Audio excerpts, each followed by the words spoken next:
सर्व सिद्धियों और सर्व शक्तियों के दाता है मेरे प्रभु। कौन कौन सी शक्ति? सबसे पहले शक्ति है स्वयं के महसूसता की शक्ति।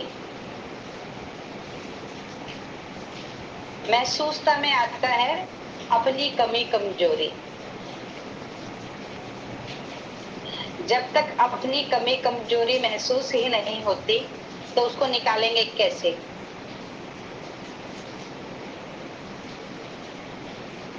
तो मुझे महसूसता की शक्ति दो कि मैं अपनी कमी अपनी कमजोरी को समझ के उसे दूर कर सकूं। इसी तरीके की अनेक शक्तियां हैं। पर ब्रह्म को पहचानने की शक्ति।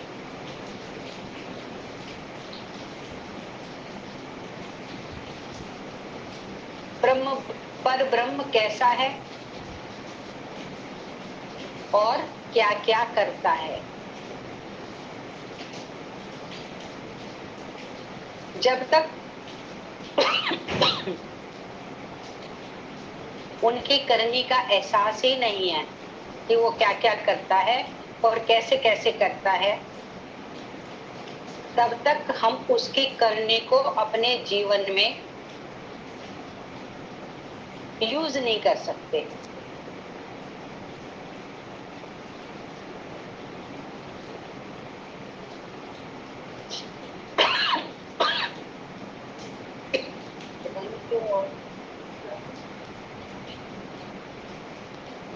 एक मिनिस्टर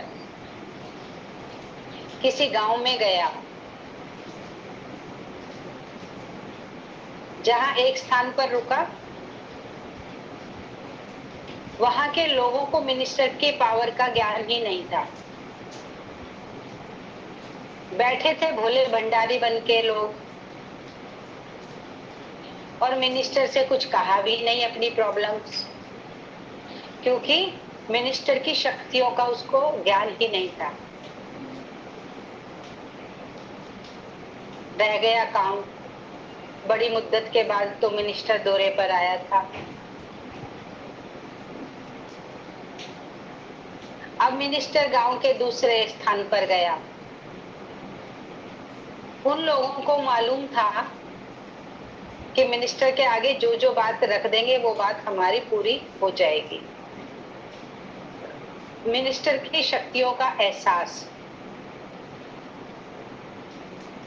सबने अपनी अपनी बात मिनिस्टर के सामने रख दी।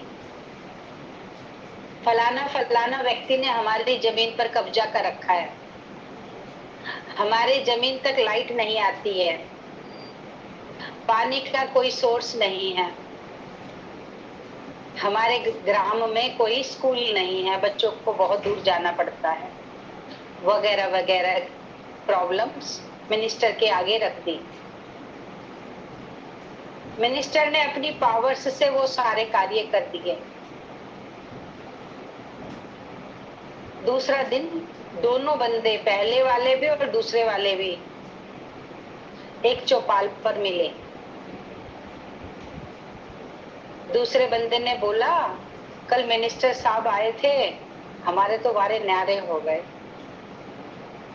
जो इतने समय से बिजली नहीं आती थी, बिजली आ गई। जो पानी नहीं आता था वो पानी आ गया। स्कूल नहीं था, स्कूल बनने के लिए बोल दिया। जमीन वमीन पे जो कब्जा कर रखा था वो जमीन छूट गई। पहले वाला भुचक्का। ये कैसे हुआ? बोलो, वो आए थे ना, साहब आए थे, साहब ने सारा कार्य कर दिया। अब पहले वाला पछताए। अब साहब तो आके चला गया। अब जब कभी साहब आएगा तब आएगा।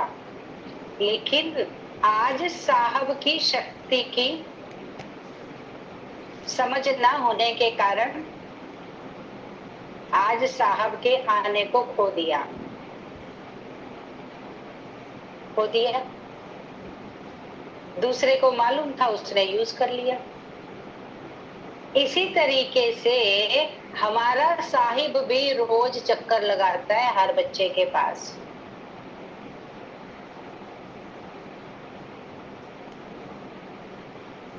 अमृत वेला,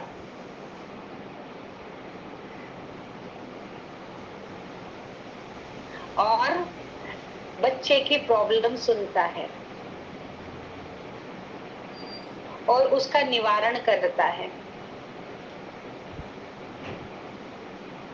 उस समय सोए रहते हैं तो वो आके चला जाता है, और उस समय सही कनेक्शन जुड़ जाए, साहब तक अपनी बात पहुंचा दी जाए, तो साहब प्रॉब्लम का निदान कर देते। अब कई की क्या होती है कि हम उठते तो हैं अमृत वेला, लेकिन हमारा ध्यान नहीं जुड़ता, और थोड़ा बहुत जुड़ता भी है तो नींद आती है। नींद आ रही है या ध्यान नहीं जुड़ रहा, तो भी बात हमारी साहब तक नहीं पहुंची। जो 4 लोग जागे हुए थे उस मीटिंग में, उन्होंने बात कर ली, और जो 10 लोग सोए हुए थे उनकी बात रह गई। मंत्री आके भी चला गया। इसी तरीके से दिन भर में अपने आप को बचाओ, अपनी एनर्जी को। जो किच किच की बातों में दिन भर एनर्जी खर्च होती है, और धीरे धीरे अपने आप को इस बात के लिए तैयार करो,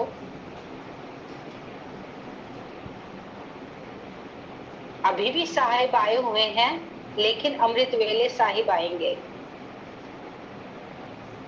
हम अपनी सारी बात साहिब को बता देंगे, और साहिब को सारी बात बता के हम फ्री हो जाएंगे।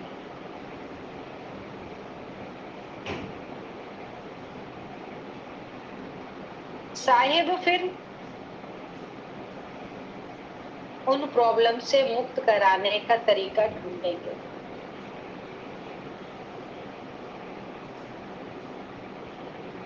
प्रॉब्लम से मुक्ति का साधन साहिब है, और साहिब को याद करना मेरा काम है। अगर आप समस्या स्वरूप होकर साहिब से मिलेंगे, साहिब ये प्रॉब्लम है, ये प्रॉब्लम है, ये प्रॉब्लम है, तो जो आपके मीटिंग का टाइम है वो प्रॉब्लम डिस्कस करते करते ही निकल जाए।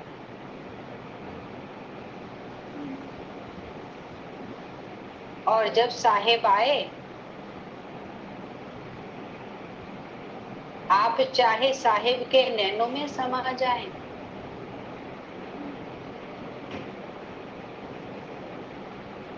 चाहे साहिब के दिल में जाकर बैठ जाएं, दिल में बैठ के तपस्या करें उस समय,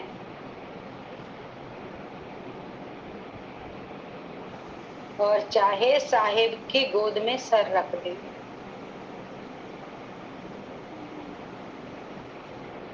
मैंने अपना सर तुम्हारी गोद में रख दिया, तुम जानो तुम्हारा काम चलो।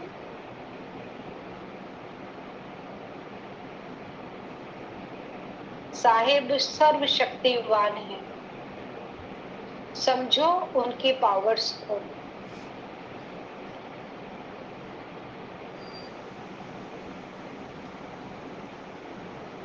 हर मुश्किल को ठीक कर देंगे।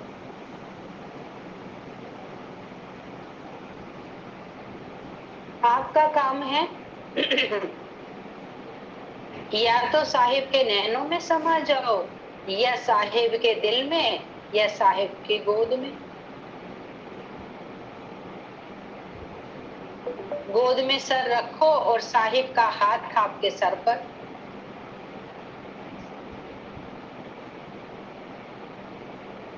जब प्रीत सच्ची है, प्रीत की रीत सच्ची है,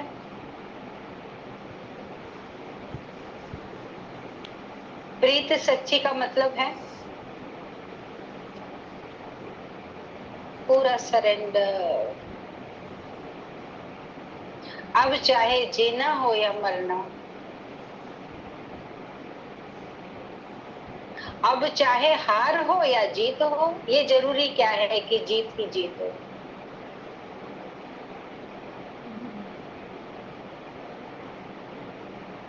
अब चाहे सफलता हो या विफलता हो,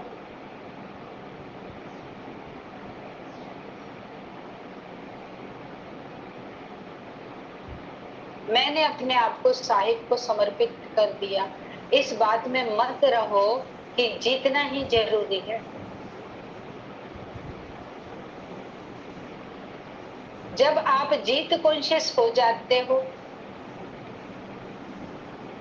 तो साहिब पर ध्यान तो नहीं रहता, बस जीतने की पड़ी रहती है।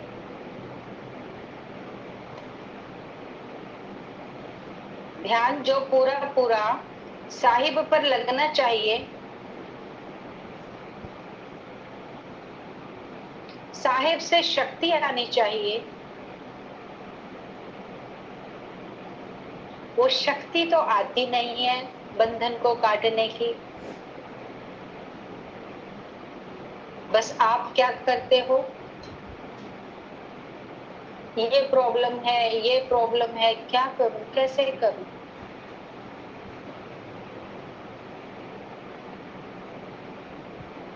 साहेब भट्टी है, भट्टी,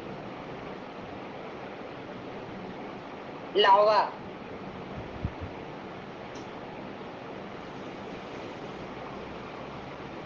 आप उस लावे में कूद जाओ।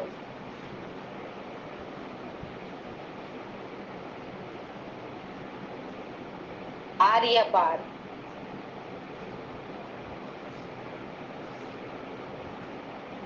साहिब जरूर सुनेगा, जरूर मुश्किल को हल करेगा।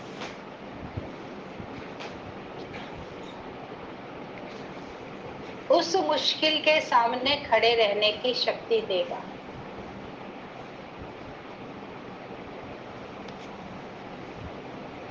लेकिन एक बात का खास ध्यान रखें, साहिब के पास बैठ के आपको समस्या स्वरूप नहीं बने रहना है कि ये मुश्किल है, ये मुश्किल है।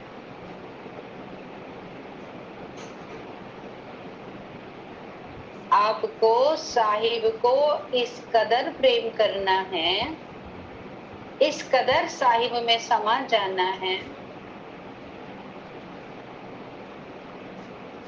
कि साहिब आपको वो चाबी दे दे।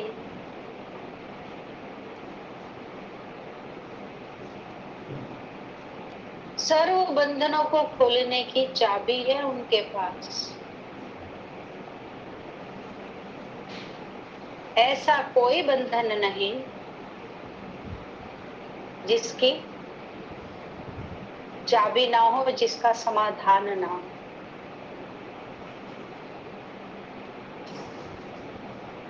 अपने आप जब आप पूरा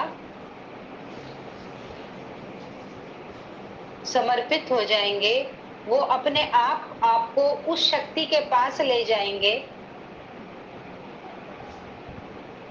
जिस शक्ति ने आपका वो कार्य करना है। जिस शक्ति ने आपका ये बंधन खोलना है, अपने आप आपको वो उस शक्ति से मिला देंगे।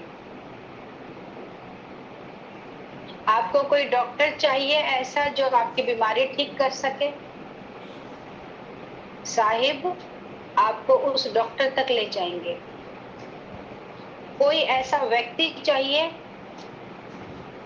जो व्यक्ति आपको राह दिखा सके साहिब उस व्यक्ति तक ले जाएंगे। कोई ऐसी शक्ति चाहिए जो शक्ति आपके बंधनों को काट सके, तो साहेब आपको उस शक्ति तक ले जाएंगे।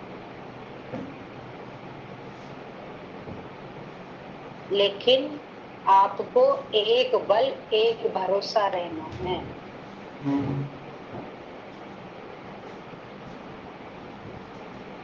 तुम ही हो माता, तुम ही हो पिता, तुम ही हो बंधु, तुम ही सखा, कह के दूर ना चले जाना। कि यहाँ तो मेरा कार्य हुआ ही नहीं, कहीं और जाके देखता हूँ, किसी और शक्ति के पास जाता हूँ।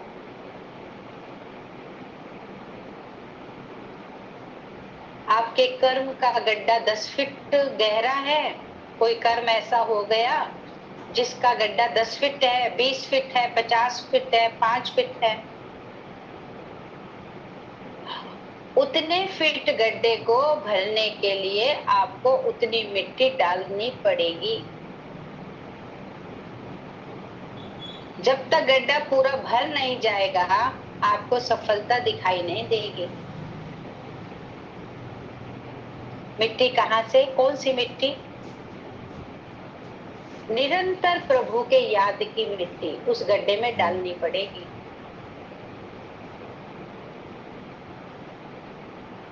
क्या प्रभु की जो मेरे और तेरे याद की जो मिट्टी है, मेरे और तेरे याद की जो शक्ति है, वो शक्ति आपको उस कर्म रूपी गड्ढे में डालनी पड़ेगी। जब आपका वो गड्ढा भर जाएगा सफलता मिल जाएगी। राम जी का समय मालूम है 14 वर्ष का है। हमें समय नहीं मालूम कि हमारा समय प्रॉब्लम का कितना समय का है। राम जी के समय का पहले से पता चल गया कि 14 वर्ष तक जंगल में रहना पड़ेगा, कंदमूल खाके जो भी परिस्थिति आएगी उन परिस्थितियों का सामना करते हुए। ये संसार जंगल है। हमें इस जंगल में ये नहीं मालूम कि हमारी जो कष्ट है, जो परिस्थिति है, उसकी अवधि कितनी है।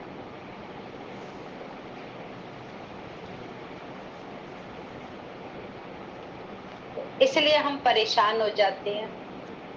कब कटेगा, कैसे कटेगा, कौन काटेगा, कब, क्यों, क्या, कॉन्शियस नहीं होना। समर्पित हो जाओ।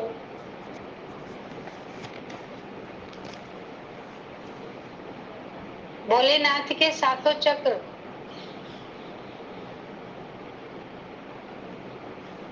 और आपके सातों चक्र एक हो गए।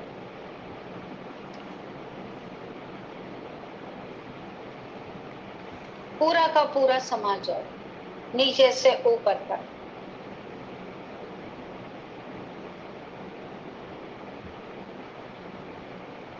मूल से मूल, नाभि से नाभि, नाभि से भी नीचे मूल, और नाभि से नाभि स्वादिष्टान चक्र,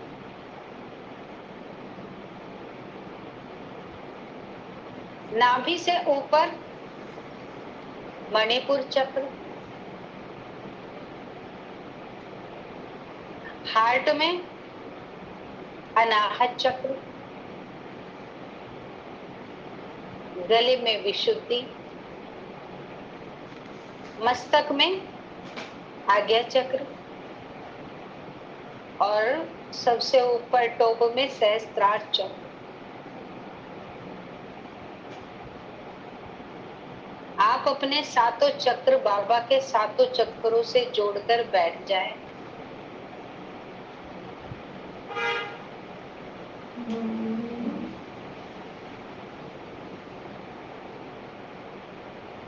मौन हो जा, कोई विचार नहीं। नीचे से ऊपर, ऊपर से नीचे, सातों चक्र शक्ति से भरे हुए।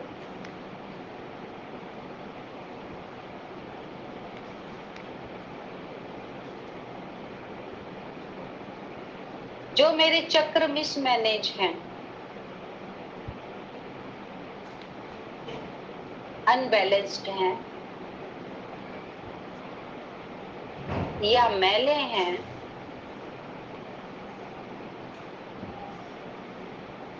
मैंने अपने सारे चक्र बाबा को सौंप दिए।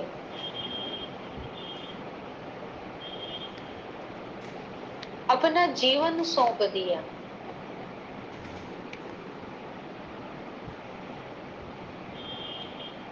अब सौंप दिया इस जीवन का सब भार तुम्हारे हाथों में है, जीत तुम्हारे हाथों में है, हार तुम्हारे हाथों।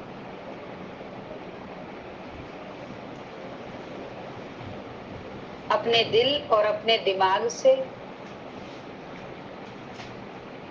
ये संकल्प निकाल दो, मैं जीतूंगा कि हारूंगा।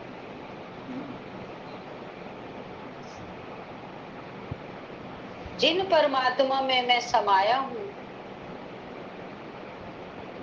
वो परम श्रेष्ठ है।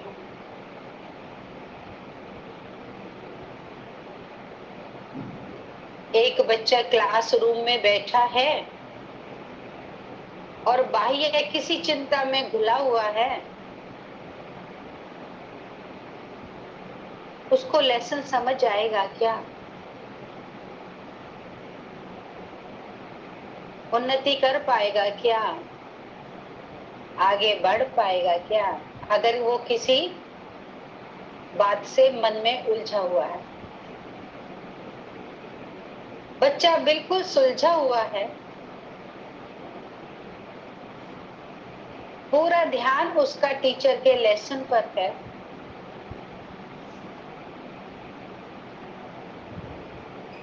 बच्चा अनुभवी बन जाता है, पढ़ लिख के अपने पैरों पर खड़ा हो जाता है।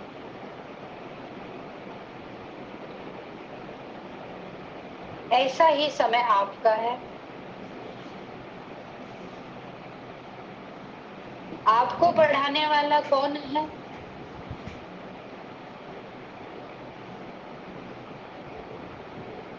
सुप्रीम टीचर, परम पिता मुझे पढ़ाने वाले हैं।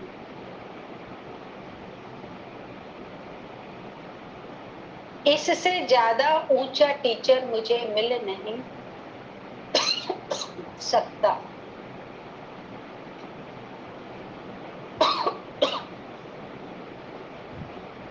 क्या ढीले पीले से हो या इस बात का नशा है?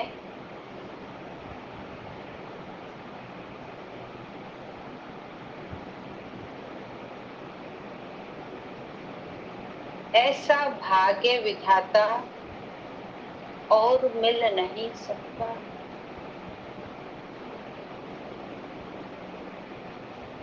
जिनके साथ मैं जुड़ा हुआ हूं,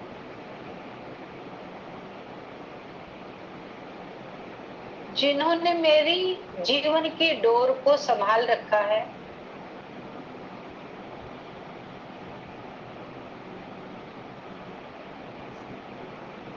वो भाग्य विधाता है, भाग्य बनाते हैं।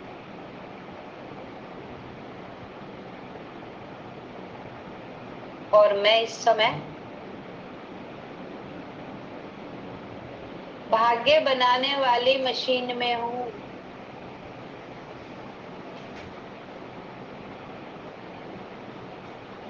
सातों चक्र जुड़े हुए रहें।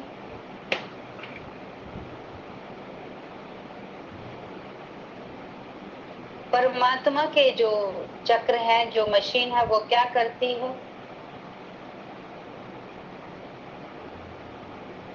जब मैं उनके साथ जुड़ा हुआ होऊंगा, वो मेरे कटीले, पथरीले पास्ट के विकर्मों के झाड़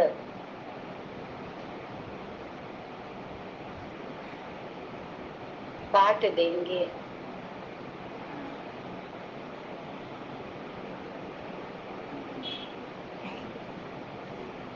तभी तो मेरी आत्म धरनी पर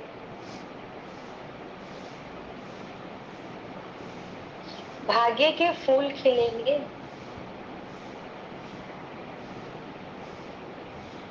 पहली खेती कौन सी हो रखी है? कोई व्यक्ति किसी के लालच में आके और चरस और गांजे की खेती करने लग जाए, उसमें पैसा बहुत है। एक बार तो उसने खेती कर ली किसी भी लालच में आके, लेकिन जब तो लालच बड़ा दिख रहा था, लेकिन बाद में जब उस खेती का नुकसान होने लगा, उसी के बच्चे ही उस खेत से आहत होने लगे,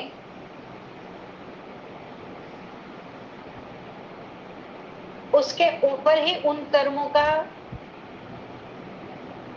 हिसाब, कर्मों का बोझ आने लगे, तो क्या करे वो? अब क्या करे वो? उसको पूरे खेत साफ करना पड़ेगा या नहीं? पिछली पूरी खेती उसको वहां से हटानी होगी।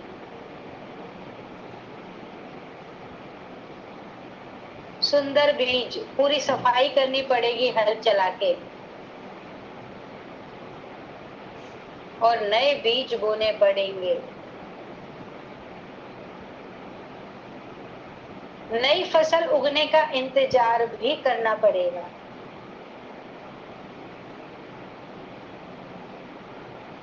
उसके बाद जो फल आएंगे, उससे वो स्वयं का और परिवार का भरण पोषण कर सकेगा। पहले तो लालच में उसने लगा दी थी। इसी तरीके से कब मैंने लालच, कब मैंने वैर, कब मैंने विरोध, कब मैंने अहंकार, कब मैंने क्रोध के वशीभूत होकर खेती लगा ली, उस खेती के अब मुझे फल काटने पड़ रहे हैं। जो आज फल काट रहा हूं वो पिछली खेती के हैं।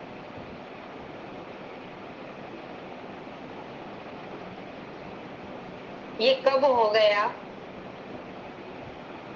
मुझे पता भी ना चला, लेकिन जब ये फल कटीले, दुख के, पीड़ा के, तनाव के मुझे काटने पड़ रहे हैं, मुझे भोगने पड़ रहे हैं, तो मुझे बहुत तकलीफ हो रही है।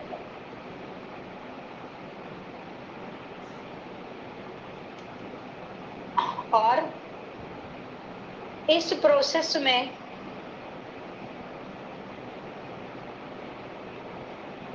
अज्ञान के कारण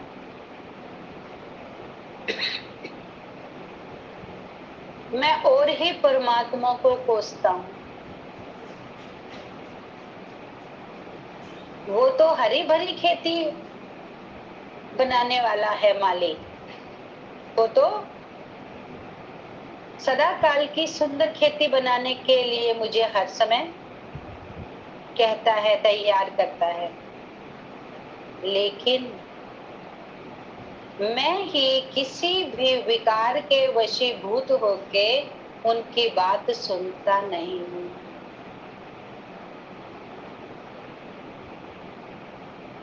अब कोई व्यक्ति 10 साल से गलत खेती कर रहा है, कोई 50 साल से गलत खेती कर रहा है।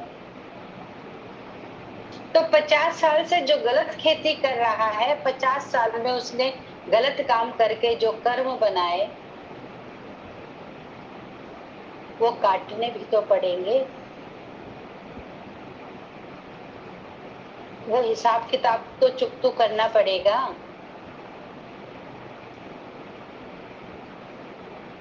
तो मैं अभी क्या करूं? चलो मेरे से हो गया, अब मैं क्या करूं?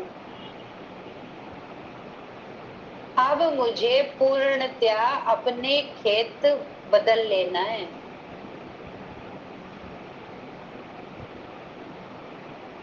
अब मैंने सातों चक्र रूपी खेत कहो, मन बुद्धि रूपी खेत कहो, आपको सौंप दिया। हे माली, बिना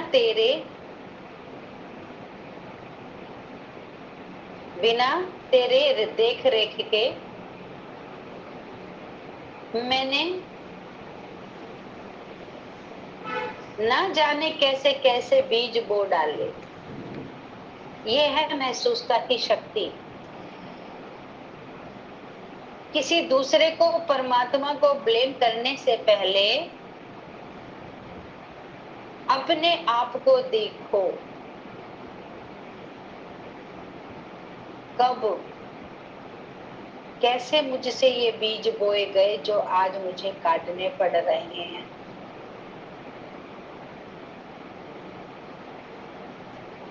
जब तक